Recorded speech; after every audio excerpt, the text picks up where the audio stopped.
मेरठ से भारतीय जनता पार्टी के प्रत्याशी अरुण गोविल जी मेरे साथ मौजूद हैं। नामांकन आपने किया है, जनता का समर्थन उत्साह भी दिख रहा है, मुश्किल भी लग रहा है। कई लोग कह रहे हैं लाइन चेंज होना, एक अलग तरीके की आपके लिए व्यक्तिगत जीवन में भी एक अलग तरीके के प्रोफेशन की शुरुआत।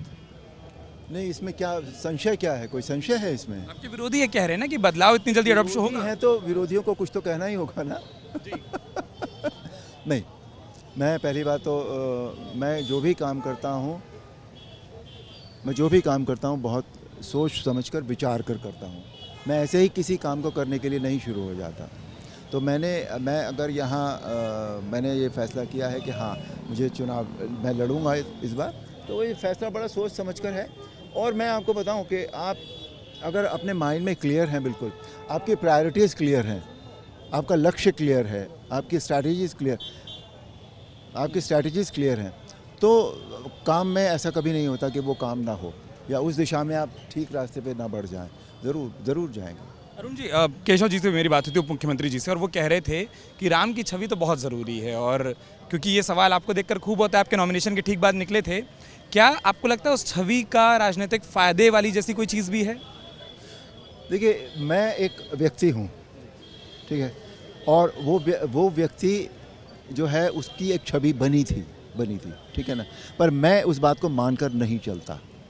मेरा तो बेसिक ये है कि रामलला की जिस दिन प्राण प्रतिष्ठा हुई थी, उस दिन मेरे मन में आया था कि मुझे अब सेवा तो रामायण के थ्रू हम करते ही रहे हैं, है ना, सांस्कृतिक सेवा, आध्यात्मिक सेवा और मॉरल्स की सेवा, वो सब हम करते रहे हैं। लेकिन उस दिन मेरा मन में पता नहीं कैसे आया, वो शायद राम जी की कृपा रही होगी और कुछ नहीं होगा, कि मुझे 1 to 1 एक लोगों के बीच जाकर वो करना चाहिए जिससे मैं उनके काम आ सकूँ, जिससे मैं कुछ अच्छा कर सकूँ उनके लिए। और फिर हुआ ये कि मुझे मेरठ दे दिया गया है। तो ये इसे हम कहते हैं कि 1 + 1 = 2 हो गया, समझे ना। तो ये और भी अच्छा हो गया कि मुझे अपनी जन्मभूमि की सेवा करने का मौका मिल रहा है। आप यहाँ आए और आपने एक चीज़ सुनी होगी, खूब विरोधी कह रहे हैं कि बाहरी हैं, मतलब सिर्फ जन्म के नाते के समझ में नहीं आता कैसे बाहरी हैं। मेरे जीवन के 21 साल मैंने मेरठ में गुजारे हैं, उसके बाद भी अगर आदमी को आप बाहरी कहेंगे तो भैया उनको बोलो शब्दों का चयन ठीक से करें। जब आप लोगों के बीच जाएंगे आज के बाद, क्योंकि आज नामांकन हो गया, अब वोट मांगने की जो प्रक्रिया वो शुरू की, कौन सी प्राथमिकता है, कौन से मुद्दे जिनको लेकर आप लोगों के बीच जाएंगे? मैं मुद्दों की बात अभी नहीं कर सकता, पहले इसको प्रोसेस को चलने दीजिए। और वो चीज़ें जो है, हमारा जो संगठन होता है, जो पार्टी होती है, जो उसके कार्यकर्ता होते हैं, वो डिसाइड करेंगे कि भाई क्या।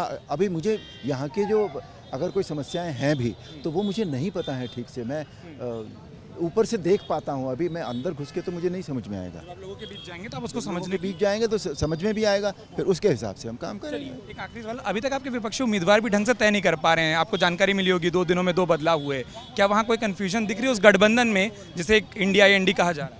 उनके बारे में मेरे से मत पूछे, मैं इतना राजनीतिक नहीं हूँ अभी। अरुण गोविल जी थे, और वहाँ पर लगातार जो प्रत्याशी, और ये देखिए आज इसी तरीके से सामने चल रहे थे, ये जो छवि है मेरठ को निहार रहे हैं, लोगों को देख रहे हैं, और खूब उत्साह, खूब समर्थन जो आज दिखाई दिया है नामांकन रैली के दौरान। बहुत बहुत शुक्रिया अरुण जी अपना वक्त देने के लिए, बहुत धन्यवाद। तमाम तस्वीरें हमने देखी, आगे भी देखेंगे। अगर आप ये वीडियो YouTube पर देख रहे हैं तो हमारे चैनल को सब्सक्राइब करें और बेल आइकन को दबाना ना भूलें। अगर आप Facebook पर ये वीडियो देख रहे हैं तो हमारे पेज को लाइक करें।